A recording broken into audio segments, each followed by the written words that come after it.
नमस्कार दोस्तों, मैं विपिन सर स्वागत करता हूं आपका अपने YouTube channel sir Vipin Kumar पर। दोस्तों, आज इस वीडियो में हम डिस्कस करेंगे क्लास 11th की हॉर्नबिल बुक का नया चैप्टर, जो पोएम है एक, जिसका नाम है the voice of the rain. The voice of the rain poem को हम डिस्कस करेंगे। और ये पोएम इस बार केवीएस के पीजीटी सिलेबस के अंदर रखी गई है, तो केवीएस पीजीटी वालों के लिए महत्वपूर्ण पोएम है। तो चलिए इस पोएम को डिस्कस करते हैं। इससे पहले अगर आपने हमारे चैनल को अभी तक सब्सक्राइब नहीं किया है तो प्लीज़ हमारे चैनल को सब्सक्राइब कर लीजिए, वीडियो को लाइक और शेयर कर दें। चलिए दोस्तों, तो शुरू करते हैं। The voice of the rain, ये हमारी पोएम है the voice of the rain. तो जैसा कि नाम से प्रतीत हो रहा है, the voice of the rain यानी द रेन बारिश, द वॉइस मीन्स आवाज़, ऑफ द रेन यानी बारिश की। तो इसमें बारिश की आवाज़, जो बारिश की आवाज़ है, बारिश की जो बात है उसको बताया गया है कि बारिश की क्या आवाज़ है, बारिश क्या कहती है। तो देख लेते हैं इसे हम। ये वाल्ट विटमैन ने कंपोज की है ये पोएम। बहुत ही अच्छे पोइट हैं वाल्ट विटमैन। तो ये है and who art thou, and who art thou. जो पोइट है यानी जो कवि हैं वाल्ट विटमैन, वो इससे प्रश्न करते हैं बारिश से, एंड हु आर्ट दाई, आप कौन हैं, आप कौन हैं। सैड आई, मैंने कहा, to the soft falling shower, यानी हल्की गिरती हुई बारिश से, जो बारिश धीरे धीरे हो रही थी, हल्की हल्की जो बारिश हो रही थी। शॉवर यानी बौछार होती है, वैसे शॉवर मीन्स बौछार होती है। तो हल्की हल्की बारिश गिर रही थी, जो बौछार हो रही थी, जो बारिश धीरे धीरे थी, उस बारिश से मैंने पूछा कि तुम कौन हो, आप कौन हैं। Which strange to tell gave me an answer, which strange to tell give me an answer. तो उस बारिश ने मुझे एक अजीब सा जवाब दिया, एक स्ट्रेंज जवाब मिला मुझे। एक स्ट्रेंज यानी अलग सा, अजीब सा, आश्चर्यजनक उत्तर दिया उसने मुझे। Which strange to tell give me an answer, उसने मुझे एक आश्चर्यजनक जवाब दिया, उत्तर दिया। एज हेयर ट्रांसलेटेड, जिसे मैं यहाँ पर अनुवाद कर रहा हूँ, जो मैंने यहाँ पर इसका अनुवाद किया है। क्या है वो उत्तर, देखिए आगे। I am the poem of earth, I am the poem of earth, मैं पृथ्वी की कविता हूँ, मैं पृथ्वी की कविता हूँ, यानी मैं धरती की कविता हूँ। ये बारिश ने कहा कि मैं धरती की कविता हूँ। I am the poem of earth, मैं पृथ्वी की कविता हूँ। Sad the voice of the rain, यानी बारिश की आवाज़ ने कहा, बारिश की आवाज़ ने क्या कहा कि मैं पृथ्वी की कविता हूँ, धरती की कविता हूँ, मैं धरती की कविता हूँ।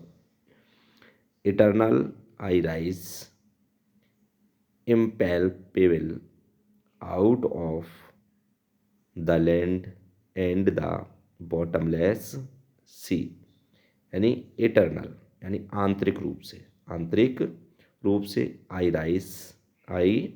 राइज यानी मैं उठती हूँ, मैं उठती हूँ, आंतरिक रूप से मैं उठती हूँ। इम्पैल्पेबल, जिसे कोई छू नहीं सकता हो, जिसे कोई छू नहीं सकता है, मैं इस तरीके से उठती हूँ। आउट ऑफ द लैंड यानी भूमि के बाहर निकलती हूँ, या भूमि से दूर जाती हूँ, भूमि से अलग होती हूँ। एंड द बॉटमलेस सी, जो बॉटमलेस, जिसकी कोई सतह नहीं है, यानी बॉटमलेस है समुद्र, यानी सतह रहित जो समुद्र है, उस अनंत यानी अंत रहित समुद्र से निकल करके मैं बाहर आती हूँ, मैं ऊपर उठती हूँ। आउट यानी ऊपर उठती हूँ, आउट बाहर निकलती हूँ, आउट होती हूँ समुद्र से, बाहर निकलती हूँ, ऊपर जाती हूँ। अपवार्ड टू हेवन, कहाँ जाती हूँ? अपवार्ड यानी ऊपर की ओर जाती हूँ। टू हेवन, टू हेवन यानी स्वर्ग की ओर, कहने का मतलब आकाश की ओर। अपवार्ड टू हेवन यानी समुद्र से निकल करके अपवार्ड ऊपर की ओर जाती हूँ। टू हेवन यानी स्वर्ग की ओर जाती हूँ, कहने का मतलब आकाश की ओर जाती हूँ। वेंस वेगुली फॉर्म, वेंस जहाँ पर क्या है, जिस जगह वेगुली फॉर्म्ड यानी मुझे अस्पष्टता से बनाया जाता है, जहाँ पर मुझे अस्पष्टता से बनाया जाता है। ऑल टुगेदर चेंज्ड, जहाँ पर मुझे पूरी तरह से बदल दिया जाता है, जहाँ पर मुझे पूरी तरह से बदल दिया जाता है। एंड यट द सेम, लेकिन फिर भी मैं सेम रहती हूँ, फिर भी मैं एक जैसी ही रहती हूँ। आई डिसेंड यानी डिसेंड मीन्स उतरना होता है। मैं उतरती हूँ, मैं गिरती हूँ, या मैं नीचे की तरफ आती हूँ। आई डिसेंड मैं नीचे की तरफ आती हूँ, मैं आसमान से गिरती हूँ। टू लेव, टू लेव, लेव मीन्स होता है वॉश। लेव का मतलब क्या है? वॉश, WASH यानी धोने के लिए। मैं धोने के लिए उतरती हूँ, मैं धोने के लिए उतरती हूँ। क्या धोने के लिए उतरती हूँ? द ड्रॉट्स, ड्रॉट मीन्स सूखा होता है। ड्रॉट्स यानी सूखे स्थान, सूखे स्थान, जो सूखे से ग्रसित स्थान है, उन स्थानों को भिगोने के लिए, उन स्थानों को धोने के लिए मैं आसमान से नीचे की ओर उतरती हूँ। एटोमीज, एटोमीज यानी छोटे छोटे कणों को, छोटे छोटे कणों को मैं सूखे से ग्रसित स्थानों को धोने के लिए, भिगोने के लिए उतरती हूँ। एटोमीज छोटे छोटे कणों को धोने के लिए उतरती हूँ, भिगोने के लिए उतरती हूँ। डस्ट लेयर्स, डस्ट लेयर्स या फिर मैं धूल की परत, जो धूल की परतें जम जाती हैं, मैं उन धूल की परतों को धोने के लिए नीचे उतरती हूँ। धूल की परतों को धोने के लिए नीचे उतरती हूँ। ऑफ द ग्लोब, जो काहे पर हैं? ग्लोब पर है, यानी इस संसार में है। इस संसार में जो भी, ग्लोब से मतलब संसार, पूरी दुनिया, यानी इस दुनिया में, इस संसार में जो भी ग्लोब पर विराजमान है वो दुनिया ही है। तो कहने का मतलब जो इस दुनिया में जो भी सूखे स्थान हैं, ड्रॉट्स हैं यानी सूखे स्थान हैं, एटॉमीज़ हैं या छोटे छोटे कण हैं, या फिर डस्ट लेयर्स या फिर धूल की जो परतें हैं, मैं उन सब को धोने के लिए नीचे उतरती हूँ, आसमान से नीचे आती हूँ। And all that, and all that in them without me were seeds only latent unborn. And और all that in them, all that in them यानी जो कुछ भी उनके अंदर होता है, जो कुछ भी उनके अंदर होता है, विदाउट मी, विदाउट मी, वो मेरे बिना, वो मेरे बिना, वर सीड्स ओनली, वो केवल बीज ही रहते हैं। जो सीड्स हैं वो मेरे बिना सीड्स ही रहेंगे, बीज है वो मेरे बिना बीज ही रहेगा। लेटेंट अनबॉर्न, लेटेंट अनबॉर्न कैसा रहेगा वो बीज? वो बीज कभी पैदा नहीं होगा, यानी लेटेंट यानी छिपा रहेगा वो बीज। लेटेंट का मतलब होता है छिपा रहता है, जो बीज छिपे रहते हैं वो अनबॉर्न रहते हैं, यानी अजन्मे रहते हैं। जब तक आप क्या है फसल में, जब तक आप बीज को ज़मीन के अंदर बो देंगे, उसमें अगर पानी नहीं लगाएंगे तो वो बीज उगेगा नहीं। जब पानी मिलता है तभी बीज उगते हैं। तो कहने का मतलब ये है कि बारिश ये कहती है, पानी ये कहता है कि जब तक मैं, मतलब मेरी कमी रहेगी तो बीज बीज रहेगा, बीज जो है पौधा नहीं बनेगा, बीज उत्पन्न नहीं होगा, बीज में अंकुर नहीं फूटेगा। तो and all that in them, जो कुछ भी उनके अंदर होता है, विदाउट बी, वो मेरे बिना, बर सीड्स, वो केवल सीड्स ही रहता है, बीज ही रहता है ओनली, केवल। लेटेंट अनबॉर्न, वो जब तक मेरी ज़रूरत है, मेरी ज़रूरत के बिना वो क्या है? मेरी ज़रूरत जब तक पूरी नहीं होगी तब तक वो बीज ही बना रहेगा, वो पौधा बनकर तैयार नहीं होगा। जब बारिश होती है तो बहुत सारे बीज ऐसे होते हैं जिन्हें कभी कोई बोता ही नहीं है, कृषक बोते ही नहीं है, बिना बोए ही उगाते हैं वो। तो वो छूटे हुए बीज होते हैं जो खुद ही गिर जाते हैं और खुद ही उगाते हैं। तो ऐसे बीज कभी भी उगेंगे नहीं अगर बारिश न हो तो वो बीज छिपे रहते हैं, वो बीज उगते नहीं हैं जब तक बारिश नहीं होती है। तो वही बारिश कहती है कि मेरे बिना ये सब बीज उगेंगे नहीं, सब बीज ही रह जाएंगे, छिपे रहेंगे, किसी को दिखेंगे भी नहीं।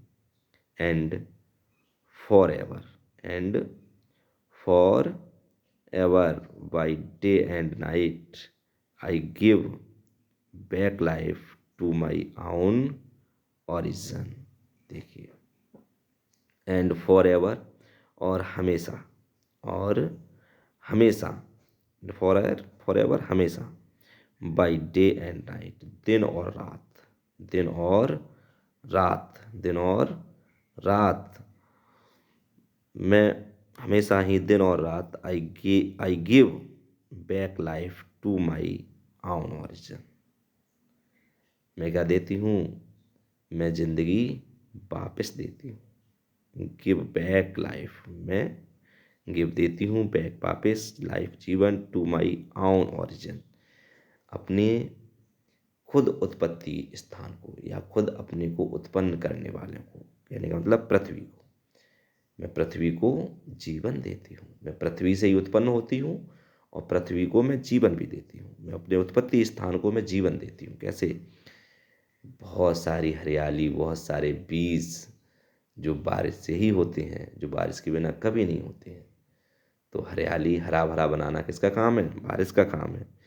तो खुशहाली लाना या जीवन की, बहुत सारे जो पेड़ पौधे हैं जो कभी जीवन ही नहीं ले पाएंगे, कभी उत्पन्न ही नहीं हो पाएंगे, तो उन्हें जीवन कौन देता है? बारिश देती है।